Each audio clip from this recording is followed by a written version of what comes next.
అవాంఛిత గర్భాన్ని నిరోధించడానికి ఇవాళ మనకు నోటి మాత్రలు మొదలుకొని కాపర్ టీ వంటి ఉపకరణాల వరకు చాలా పద్ధతులే అందుబాటులో ఉన్నాయి. అయితే వీటి వాడకం, పనితీరుపై మనలో చాలా మందిలో చాలా రకాల నమ్మకాలు, అపోహలు కనిపిస్తాయి. పిల్స్ వాడితే బరువు పెరుగుతామని, క్యాన్సర్ ముప్పు ఉంటుందని, మళ్లీ గర్భం ధరించలేమని నమ్ముతూ ఉంటారు. కాపర్ టీతో నెలసరిలో సమస్యలు పెరుగుతాయని అనుకుంటారు. అయితే ఈ నమ్మకాల్లో నిజం కొంతే అంటారు డాక్టర్లు. కుటుంబ నియంత్రణ పద్ధతులపై ప్రచారంలో ఉన్న నమ్మకాలు, వాటిలోని నిజానిజాల గురించి డాక్టర్ని అడిగి ఇప్పుడు తెలుసుకుందాం.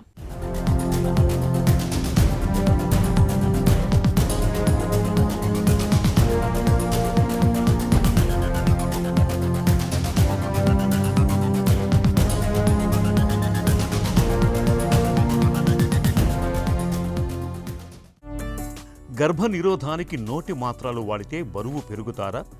మనము ఓసీ పిల్స్ అన్నవి మేము ఎక్కువగా ఇచ్చేది ఏంటంటే కాంట్రసెప్షన్కి తక్కువగా ఇస్తాను. ఇన్ మై ప్రాక్టీస్ అట్లీస్ట్ కాంట్రసెప్షన్కి తక్కువగా ఇస్తాను. అండ్ ఓసీ పిల్స్ తోటి డెఫినెట్గా మనకి బాడీలో వాటర్ రిటెన్షన్ అన్నది జరుగుతుంది. తద్వారా వాళ్ళకి హెడేక్స్ రావడము, మైగ్రేన్ అటాక్స్ రావడము, బరువు పెరగడము, కొందరికి పింపుల్స్ రావడము, కొందరికి పింపుల్స్ తగ్గడము, హెయిర్ ఫాల్ అన్నవి ఉండడం, ఇట్లాంటివన్నీ జరుగుతూ ఉంటాయి. So it is again subjective. ఒక పర్సన్కి అన్నీ ఇలా ఉండాలని లేదు. ఒక పర్సన్కి హెడేక్ వస్తే ఇంకొక పర్సన్కి వెయిట్ గెయిన్ ఉంటుంది, ఇంకో పర్సన్కి పింపుల్స్ వస్తే ఇంకో పర్సన్కి హెయిర్ ఫాల్ ఉంటుంది, కొందరికి 2-3 కలిపి కూడా సిమ్టమ్స్ లాగా ఉండొచ్చు అనమాట. And no drug is safe, no drug is 100% safe. Likewise OC pills కూడా అంతే. హార్మోన్ మాత్రలతో సంతాన సాఫల్యత దెబ్బతింటుందా? మనము ఓరల్ కాంట్రసెప్టివ్ పిల్స్ వాడడం వల్ల సంతాన సాఫల్యత ఏమీ దెబ్బతినదు. It will only help. ఇంకా చూసుకుంటే కనుక ఈ ఓసీ పిల్స్ అన్నది కొంచెం కొందరికి పీసీఓడి ప్రాబ్లం వల్ల, లేకపోతే ఓవర్ బ్లీడింగ్ ప్రాబ్లం వల్ల ఎక్కువ, లేకపోతే ప్రీమెచ్యూర్ ఓవేరియన్ ఫెయిల్యూర్ ఇలా ఉన్న వాళ్ళకి ఎక్కువగా హెచ్ఆర్టీ ఇస్తూ ఉంటాము. సో దీంతో సంతాన సాఫల్యత దెబ్బతినడానికి అవకాశమే లేదు. ఎందుకంటే ఇది మన బాడీలో ఉన్న హార్మోన్స్ హెచ్చు తగ్గుల్ని దాన్ని బ్యాలెన్స్ చేస్తుంది అనమాట. ఈస్ట్రోజన్ని, ప్రొజెస్ట్రాన్ని ఒక బ్యాలెన్స్కి తీసుకొస్తుంది. అండ్ ఆల్సో ఇది మనకి యానోవులేటరీ డ్రగ్. అంటే అండము oral contraceptive pills main function ఏంటి అంటే ఎగ్ అనేది రిలీజ్ అవ్వనివ్వదు.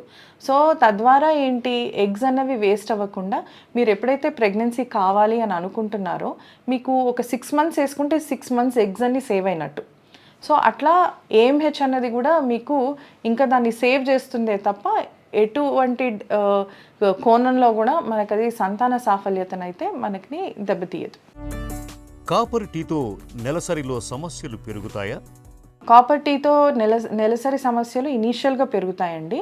ఎందుకంటే అదొక ఫారెన్ బాడీ. కాపర్ టీయే కాకుండా ఈ మధ్య కాలంలో మిరీనా అని కూడా ఒక లివెనోజెస్ట్రాల్ ఐయుసిడి వచ్చింది.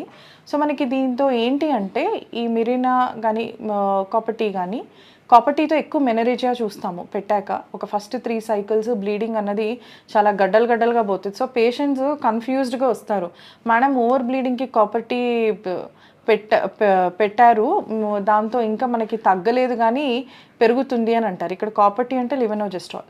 అదేంటంటే ఫారెన్ బాడీ కాబట్టి మన బాడీలో అడాప్ట్ అవ్వడానికి మనకి అది కొంచెం టైం పడుతుంది. So there will be a small war between the uterus and the foreign body. So గర్భసంచికి ఆ ఫారెన్ బాడీకి ఒక అండర్స్టాండింగ్ రావడానికి టైం పడుతుంది. ఆ ప్రాసెస్లో మనకి అధిక రక్తస్రావం అన్నది జరగడం సహజం. సో అలా అవ్వకుండా కూడా పెట్టిన వెంటనే కొంచెం ఓరల్ ప్రొజెస్ట్రాన్ సపోర్ట్ కూడా పెడితే పేషెంట్కి ఇట్లాంటి ప్రాబ్లమ్స్ ఉండవు అనమాట. అంతేకాకుండా అది ఫారెన్ బాడీ కాబట్టి మనకు అది కొందరి యూట్రస్ యాక్సెప్ట్ చేయదు. సో అది బయటికి కూడా రావచ్చు, ఎక్స్పల్షన్ కూడా రావచ్చు, కొందరికి ఇన్ఫెక్షన్ రావచ్చు. And it is not 100% safe copper tea అన్నది.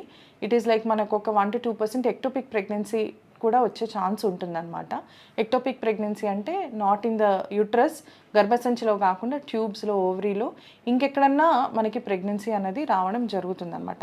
ఆ కాపర్ టీ వల్ల దానికి ఉండే థ్రెడ్స్ వల్ల మనకు ఆ థ్రెడ్స్ నుంచి ascending infection into the uterus అనేది జరుగుతుంది. ఆ థ్రెడ్స్ ఏవైతే ఏలాడుతూ ఉంటాయో యోనిలో, దాని నుంచి ఇన్ఫెక్షన్ అనేది గర్భసంచికి సోకే అవకాశాలు ఉంటాయి అన్నమాట. సో డెఫినెట్గా కాపర్ టీ తర్వాత పెట్టాక ఒక 3 to 6 months అడాప్టేషన్ ఫేజ్ అన్నది అయితే ఉంటుంది. సో అడాప్టేషన్ ఫేజ్లో మనం ఎటువంటి యాంటీబయాటిక్స్ వాడాలి, ఎటువంటి ప్రొజెస్ట్రాన్స్ వాడాలి అన్నది మీరు గైనకాలజిస్ట్తో తరచూ టచ్లో ఉంటే డెఫినెట్గా మీకు దాంతో బెనిఫిషియల్గానే ఉంటుందన్నమాట.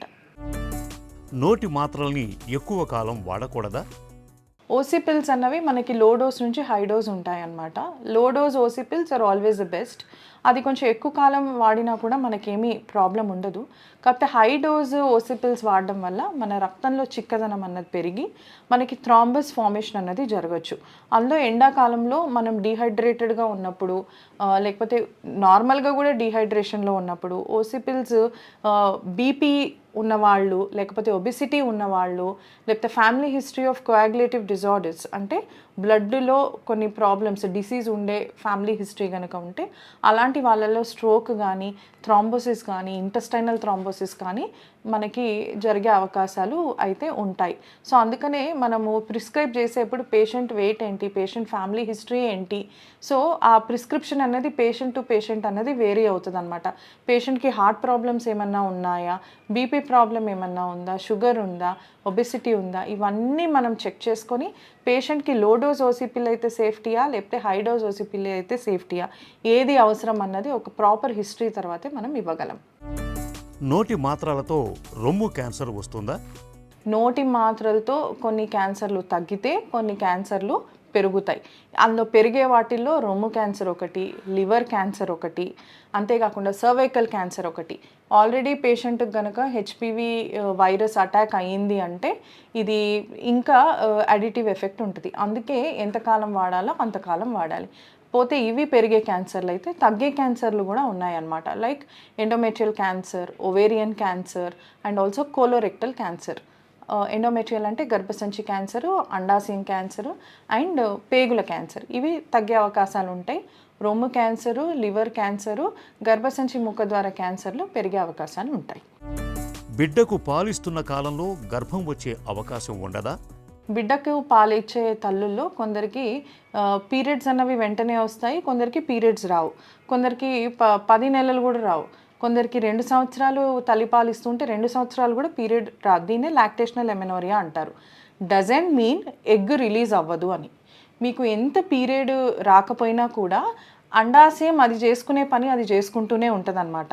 దాని నుంచి అండం ఉత్పత్తి అవ్వచ్చు, అవ్వకపోవచ్చు. సో అందుకనే ఎప్పుడు కూడా కేర్ఫుల్గా ఉండాలి. సడన్గా కొంతమంది పేషెంట్స్ వస్తారు, వచ్చేసి మేడం నేను పాలు ఇస్తున్నాను, నాకు ఒక రకంగా ఉంది, వికారంగా ఉంది, ఏదో ప్రెగ్నెన్సీ సిమ్టమ్స్ లాగా ఉన్నాయి అన్న వాళ్ళకి మేము యూపీటీ చేస్తే పాజిటివ్ వస్తుంది. సో వాళ్ళు ఎప్పుడు ప్రెగ్నెంట్ అయ్యారు అన్నది కూడా వాళ్ళకి అవగాహన ఉండదన్నమాట. అందుకనే కాంట్రసెప్షన్ వాడడం అన్నది ఇంపార్టెంట్. ఈవెన్ డ్యూరింగ్ బ్రెస్ట్ ఫీడింగ్లో కూడా తల్లిపాలిస్తున్నప్పుడు కూడా కాంట్రసెప్షన్ వాడడం ఇంపార్టెంట్. అయితే ఎటువంటి కాంట్రసెప్షన్ వాడాలి? అయితే కాండం వాడచ్చు. కాండం కూడా 100% ఏం కాదు, 10% ఫెయిలియర్ రేట్ అన్నది ఉంటుంది. అయితే ఇంకొకటి కాయిటస్ ఇంటరప్టస్ అంటాము.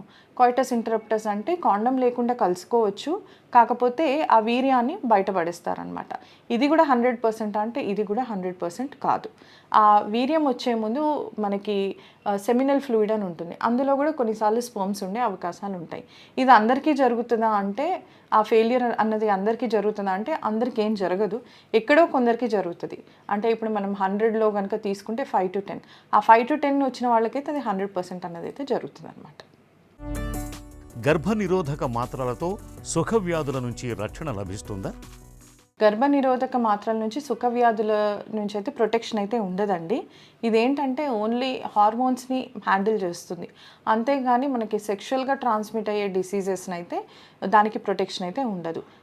అయితే సెక్షువల్లీ ట్రాన్స్మిటెడ్ డిసీజెస్ రాకుండా ఎటువంటి ప్రొటెక్షన్ తీసుకోవాలి అంటే కాండం అన్నది మనకు హెల్ప్ చేస్తుంది.